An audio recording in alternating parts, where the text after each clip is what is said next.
कि वो थोड़ा हमें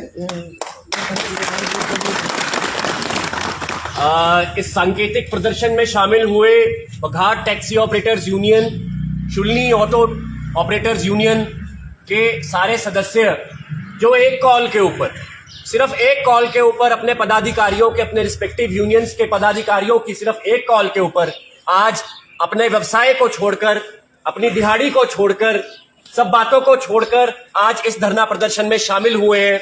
उन सब दोस्तों का, उन सब साथियों का मैं क्रांतिकारी इस्तेकबाल करता हूं और मैं सराहना करना चाहता हूं आपकी आत्मा की, आपकी अंतरात्मा की, आपकी चेतना की, क्योंकि आप लोग इस समाज में मृत मछलियों की तरह जो लोग जी रहे हैं उनकी तरह नहीं है। आप लोग जीवित हैं, अपने अधिकारों का संरक्षण करने के लिए आप लोग प्रतिबद्ध हैं। इसलिए आपकी जितनी सराहना की जाए, आपकी जितनी प्रशंसा की जाए वो कम है। मुंशी प्रेमचंद ने एक बार एक व्यक्ति को कहा, क्योंकि मुंशी प्रेमचंद बड़े महान लेखक थे, उनसे किसी व्यक्ति ने पूछा कि भाई तुम ये धरना प्रदर्शन करते हो, नारेबाजी करते हो, इनकलाब जिंदाबाद मुर्दाबाद और ये सब करते हो, इससे क्या हासिल होता है? तो मुंशी प्रेमचंद ने उन्हें दो टुक बड़ा स्पष्ट जवाब दिया। उन्होंने कहा कि इस बात से यह सिद्ध होता है कि हम जीवित हैं, हम उन मृत मछलियों की तरह धारा में नहीं बहते, हम धारा के विपरीत बहते हैं, इसलिए हम जीवित हैं। तो धरना प्रदर्शन करने से, यह सांकेतिक प्रदर्शन करने से यह सिद्ध हुआ कि हम जीवित हैं। खैर, अगली बात, क्या ऐसी जरूरत आन पड़ी, क्या ऐसी मजबूरी थी कि अपनी दिहाड़ी छोड़कर, अपना व्यवसाय छोड़कर, अपनी रोजी रोटी छोड़कर, अपनी गाड़ियों को खड़ा करके हम लोगों को आज यहां एकत्रित होना पड़ा? हमें इनकलाब जिंदाबाद का आवाज दो, हम एक हैं का, हमारी एकता जिंदाबाद का नारा देना पड़ा। ऐसी क्या वजह आन पड़ी? ये अनदेखी जो ये सरकार कर रही है, तमाम पूंजीपति व्यवस्था, पूंजीवादी व्यवस्था जो ये इस देश के अंदर बनी जा रही है, वो धरातल के लोगों के अधिकारों के खिलाफ है। वो धरातल के लोगों के अधिकार को लगातार छीन रही है, उसके ऊपर कुठाराघात कर रही है। हमें यूनाइटेड होकर, एकताबद्ध होकर इस प्रहार के खिलाफ लड़ना होगा। हमें समझना होगा कि हम जो गरीब के बच्चे हैं, जो मेहनत कश हैं, जो हम मेहनत कश बच्चे हैं, गरीबों के, किसानों के, मजदूरों के, हमें किसान मजदूर के बच्चों के खिलाफ खड़ा कर दिया। जो रैपिडो चलाने वाला बच्चा है वो भी किसी गरीब का बच्चा है, वो बेरोजगारी की मार झेल रहा है। हम स्वरोजगार कहीं से पैदा कर रहे हैं, मेहनत कर रहे हैं, तो हमें जो है उसके खिलाफ खड़ा कर दिया लाके। किसने? सरकार ने और पूंजीपति व्यवस्था ने, पूंजीवादी व्यवस्था ने और सरकार ने गरीब के गरीब से लड़ा दिया। आज हम यहां पर सांकेतिक धरना प्रदर्शन करने आए हैं, अपने संवैधानिक अधिकारों का जो है वो संरक्षण करने के लिए। हम आज यहां जिला प्रशासन से अनुरोध करने आए हैं कि हमारी गुहार सुनिए।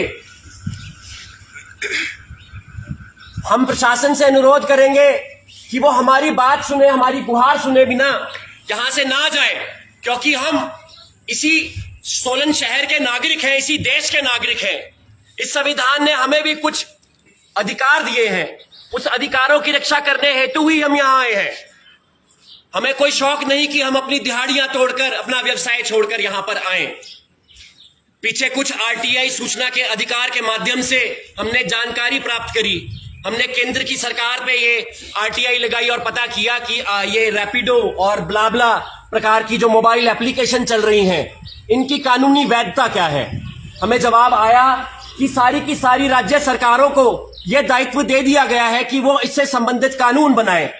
हमने राज्य सरकार हिमाचल प्रदेश पे उसके बाद आरटीआई लगाई और हमें यह पता चला कि एग्रीगेटर से संबंधित कोई भी नीति इस प्रदेश में लागू नहीं की गई है। और इसके चलते जो है ये सारे एग्रीगेटर, चाहे ब्लाब्ला हो, रैपिडो हो, ये सारे अवैध हैं। हम कर भरते हैं, हम भाई साहब अपना घर नहीं चलाते, प्रशासन का और सरकार का भी घर चलाते हैं, क्योंकि हम टैक्स देते हैं। तो ये बात प्रशासन और सरकार भी सुन ले। हम कल को अपनी पीली नंबर प्लेटें हम भी उखाड़ देते हैं, हम भी टैक्स देना बंद कर देते हैं, आप भी हमारे साथ सड़क पे आ जाओगे। ठीक है कि नहीं ये बात? हम भी कर देना बंद कर देंगे, फिर हम कर देना बंद कर देंगे। आम नागरिक अगर कर देना बंद कर देगा और अवैध रूप से संचालन को अगर वैधता दे दी जाएगी, तो फिर किस प्रकार की अराजकता इस समाज में पैदा हो जाएगी, ये बात आप देख ले। इस बात का निर्णय हमने नहीं लेना, हम तो आपको अपनी प्रॉब्लम बता सकते हैं, अपनी समस्या बता सकते हैं, और उसी वजह से आज हम यहां आए हैं। साथियों, आप सब यहां आए हैं तो मैं इस बात को जानता हूं कि आपके मध्य इस बात को ज्यादा करके कोई फायदा नहीं। आप लोगों को मालूम है कि इस अनुचित प्रतिस्पर्धा में जिसमें हमें खड़ा कर दिया गया है, इससे हम कैसे प्रभावित होते हैं, इस बात के बारे में आप सबको मालूम है। तो इस बारे में चर्चा ना करके जो ज्ञापन हम माननीय डीसी साहब को, जो है जिला प्रशासन के वो हेल्म पे बैठते हैं, वो उसके मुखिया हैं, तो उनके जरिए जो है हम राज्य सरकार को भी बताना चाहते हैं, या तो आप कोई नीति बनाएं, अन्यथा जो है हम अपना संवैधानिक आंदोलन और तेज और उग्र करने के लिए मजबूर होंगे, बाध्य होंगे। मैं अपनी बात का अंत करना चाहता हूं। आप लोगों की एकता को देखकर मैं आज भावुक हूं। मैं देखता हूं कि आज रोजी रोटी पर हमारे परिवारों पर बन आई है, तो हम सब एकताबद्ध होकर आज साथ खड़े हैं। और यही बात मैं हर जगह के मजदूर को बताना चाहता हूं, हर उस मेहनतकश को बताना चाहता हूं जो अपनी कमर तोड़ के रोटी कमाता है अपने परिवार के लिए, कि भाई साहब, सबसे पहले कौन? वो पूंजीवादी, वो पूंजीपति लोग जो हमारे अधिकारों पे हमारे अधिकारों की हत्या करते हैं, वो सबसे पहले आए समाजवादियों के लिए। मैं चुप रहा, मैं समाजवादी ना था, वो समाजवादी को उठा के ले गए। उसके बाद वो डेमोक्रेट्स के लिए आए, प्रजातांत्रिक बात करने वाले लोगों के लिए आए। मैं चुप रहा, मैं डेमोक्रेट ना था। उसके बाद वो आए ट्रेड यूनियनिस्ट के लिए, हम ट्रेड यूनियनिस्ट लोग हैं, वो ट्रेड यूनियनिस्ट के लिए आए, मैं ट्रेड यूनियनिस्ट था, मैं चुप रहा, वो ले गए। उसके बाद वो ज्यूज के लिए आए, मुसलमानों के लिए आए, पर मैं चुप रहा, ना मैं ज्यू था ना मैं मुसलमान था। आखिर में वो मेरे लिए आए, और तब मेरे लिए कोई बात करने के लिए बचा नहीं था। तो ऐसा ना हो साथियों, हम अकेले पड़ जाए। एकता में बल है, इस एकता को बनाए रखे। आज नहीं तो कल हमारी जीत जरूर होगी। सरकार को इस बारे में निर्देश जारी करने होंगे। हमारी मांग है कि सरकार इस बात को भी स्पष्ट करे कि हमें आम नागरिकों के सामने, आम जनता, सोलन की जनता के सामने जो विलेन बनाने का काम किया जा रहा है, क्या वो उचित काम है?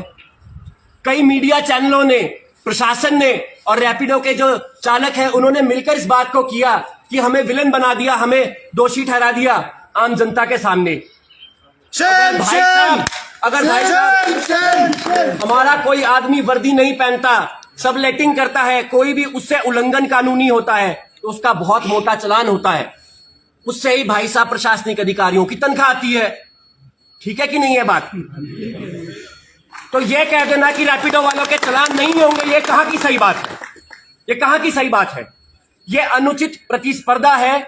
ये अनुच्छेद 14 और 21 भारतीय संविधान है, जो उसका भी उल्लंघन है। एग्रीगेटर नियम तो छोड़ दो, वो तो आपने बनाने हैं, आप जानो। हम तो संविधान की छतरी लेकर चलते हैं, संविधान को अपना राखा मानते हैं, और संविधान के अनुच्छेद और 21 का ये सरासर उल्लंघन है।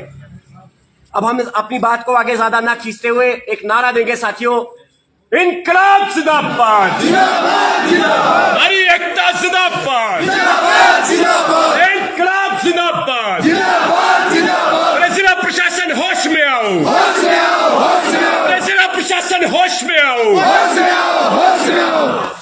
हेलो, फिर चलेंगे साथियों। हम कुछ लोग जाएंगे, कार्यकारिणियों का डेपुटेशन जाएगा। एक मिनट, कार्यकारिणियों का डेपुटेशन जाएगा, सब यहीं रहे। आपके पास यार साहब, अखिल भारतीय ट्रेड यूनियन कांग्रेस से संबंधित दो ये हमारी मुख्य यूनियनें हैं, and we are aggrieved of the fact that the aggregators, without any policy being in place, are allowed to fly, and your good sir has told them that they will have to face no consequences regarding it. Sir, we have been made to stand against the general public. It is not so. हमको आम जनता के सामने villain बनाया गया हमारी unions को। ये भी तो अपनी दिहाड़ी लगा रहे हैं, टैक्स पेयर हैं, they are not paying the taxes, still they are allowed to fly. We want a clarification in this regard. We demand, sir, we have come here with a demand. हम ये मांग करते हैं जनाब कि जो जिला प्रशासन है इस बारे में क्लैरिफिकेशन जारी। सर, जितने भी ऐपे हैं सर, सारी निजी प्लेटें Sir, you being at the helm of the district administration, we wanted to authorize. Sir, Rapido वाले बोल रहे थे हमारे को डीसी साहब ने परमिशन दी है बाहर बोल रहे हैं। हमने डायरेक्टर ट्रांसपोर्ट से बात की थी, क्या उन्होंने कहा पॉलिसी बन गई है कि अप्रूव होनी बाकी, बट उधर की जो टू व्हीलर्स है कमर्शियल रेट का कोई प्रावधान नहीं है, खासकर टू व्हीलर्स और जो आज की लीगल पोजीशन है उनको रोकने का कोई लीगल प्रावधान नहीं जो मुझे so that is what we are demanding sir. अनुच्छेद 14 तो जो फेयरनेस अलाउ करता है ना, आप सिर्फ अनफेयर कंपटीशन में कैसे अलाउ करते हैं उनको? सरकार either we will also stop paying the taxes, आप ज्ञापन दे दीजिए we are here with the same sir.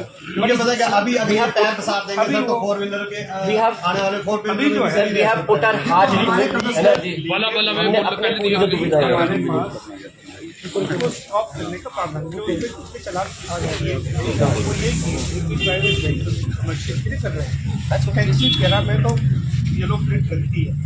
अभी टू व्हीलर्स के लिए कोई ऐसा प्रावधान सर अदर स्टेट में बंद, सर अदर स्टेट बंद कर चुका। be framed, then we are okay. If that quells the unfair playing field, आप even playing field बना देते हैं, आप sir even playing field with due respect sir, आप even playing field बनाए, हम भी तो कर देते हैं सर। इसके बारे में सर बला पहले कई बार कोई कार्रवाई नहीं हुई सर इसके बारे अब ऐसे ना बहुत सी चीजें, एक ब्ला चल रहा है उसके बारे में आप क्या बोलते हैं? सर बाकी ये कितना ऑब्सिक्योरिटी कितना धुंधला है इसका। प्राइवेट व्हीकल रजिस्टर्ड किए हुए सर। आजकल टेक्नोलॉजी का जमाना सर टेक्नोलॉजी तो सर हम भी व्हाइट प्लेट को येलो प्लेट को व्हाइट कर देते हैं। Technology not at the cost of our livelihood, not at the cost of our livelihood guaranteed by Article 21. उसको यूज कर रहे हैं। सर आप अनुच्छेद 21 के कॉन्ट्रावेंशन में क्या इस देश का विकास हो सकता है? अनुच्छेद 21 या 14 के जो कॉन्ट्रावेंशन में इस देश का विकास हो सकता है, और वो विकास कैसा विकास होगा सर? जो इतने सारे जो बच्चे इतने से परिवारों को छोड़ के आए, वो कैसा विकास होगा जो आप इनको छोड़ के करेंगे? सर उनके ऐप है, उनके सर ऐप है वो कर रहे हैं सर, प्रूफ दिए उनके ऑनलाइन कंपनियां सर रजिस्टर्ड ही ना करें सर अपनी पॉलिसी लेवल मैटर है। की नहीं यहाँ पर Himachal Policy level matter is that then we are unfortunately will be constrained to agitate this matter in letter in spirit. According to the constitution, of course, but then this will be flared up. We will be constrained to flare it up. ठीक है भाई, ठीक है। और फिक्र हमेशा मेरे साथ रहता है। भूषण ज्वेलर्स, अनमोल रिश्तों के लिए।